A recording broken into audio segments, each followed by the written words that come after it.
সম্মানিত উপস্থিতি, আমি আপনাদের সম্মুখে সর্বপরিচিত একটি সূরা তেলাওয়াত করেছি। সেই সূরাটা সবাই পরিচিত। সবাই পরিচিত আছে না? একটু কথা বলেন, পরিচিত আছে না? কোরআনের প্রথম সূরা, শেষ সূরা, সর্বশেষ সূরা। সূরার নাম সূরা নাস। তো যেহেতু সময় স্বল্প, এই সূরা নাস এত ফজিলতপূর্ণ একটি সূরা। আল্লাহ রাসূল সাল্লাল্লাহু আলাইহি ওয়াসাল্লাম বললেন, হে দুনিয়ার মানুষ, তোমরা যখন ঘুমাবে, ঘুমানোর সময় যদি কয়েকটি আমল করতে পারো, কয়েকটি সূরা বা কয়েকটি দোয়া যদি পড়তে পারো, আমি রাসূল বললাম, এই ঘুমন্ত অবস্থায় যদি মারা যাও, দাখালাল জান্নাত, তোমরা বিনি হিসেবে জান্নাতে যাবে। বলেন সুবহানাল্লাহ।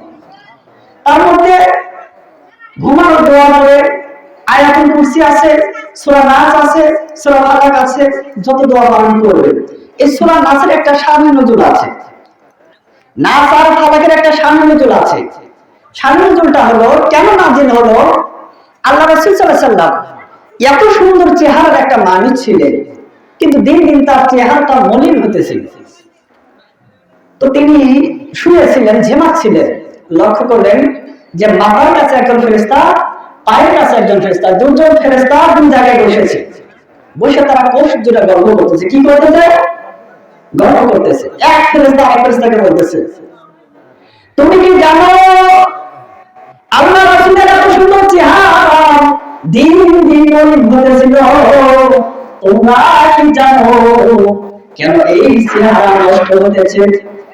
এক ফেরেশতা আরেক ফেরেশতাকে বলে, না না আমি জানি না। আবার ফেরেশতা বলতেছে, আল্লাহ রাসূলের প্রতি জাদু করা হয়েছে। বলে, এই জাদু কিভাবে করলো? এক ফেরেশতা আরেক ফেরেশতাকে বলতেছে, ফেরেশতা রে, এই ভাই শোনো, এই জাদুটা হলো আল্লাহ রাসূলের মাথার চুল সংগ্রহ করে কোন নামে একটা কূপের ভিতরে গিট্ট দিয়ে চিরুনিতে পেঁচাইয়া পাথর চাপা দিয়ে রাখা হয়েছে। এই পাথর চাপা কে তুলবেন?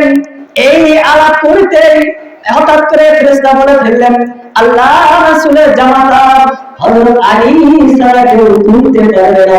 সুবহানাল্লাহ, লিল্লাহি তাকবীর।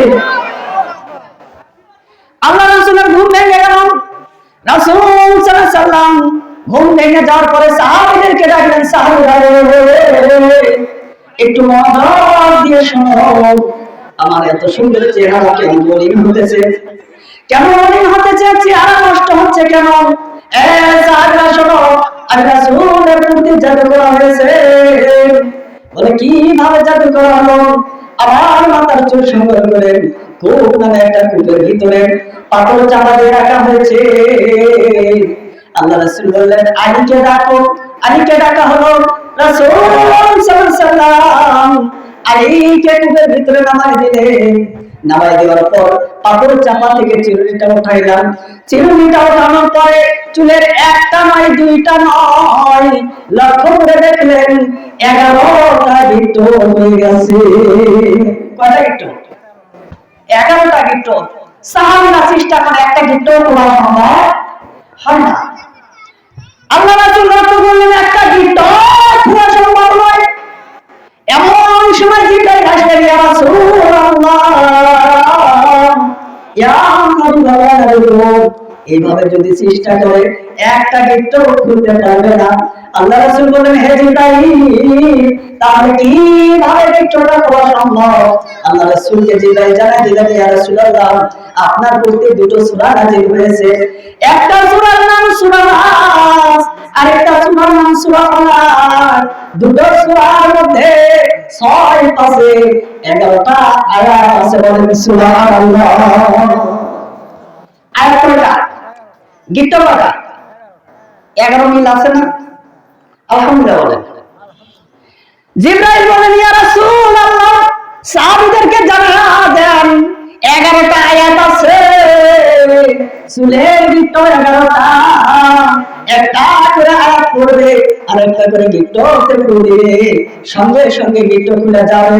সঙ্গে সঙ্গে সাহাবারা একটা করে আয়াত পড়া শুরু করলেন, কুল আউযু বিরাব্বিল ফালাক মিন শাররি মা খালাক। এবার সূরা ফালাক পড়লেন, তারপরে পড়লেন কুল আউযু বিরাব্বিন নাস মালিকিন নাস ইলাহিন নাস মিন শাররিল ওয়াসওয়াসিল খান্নাস। এভাবে আয়াত পড়লেন, 6-5-11টা আয়াত পড়লেন, 11টা গিট্টো খুলে গেল। সুবহানাল্লাহ। সূরা নাস আর ফালাক।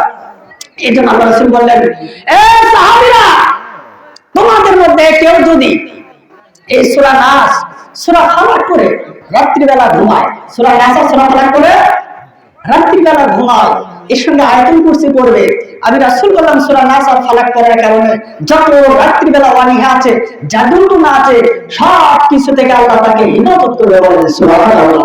লিল্লাহি তাকবীর। তারপরে আয়াতুল কুরসি পড়ার কথা বললেন।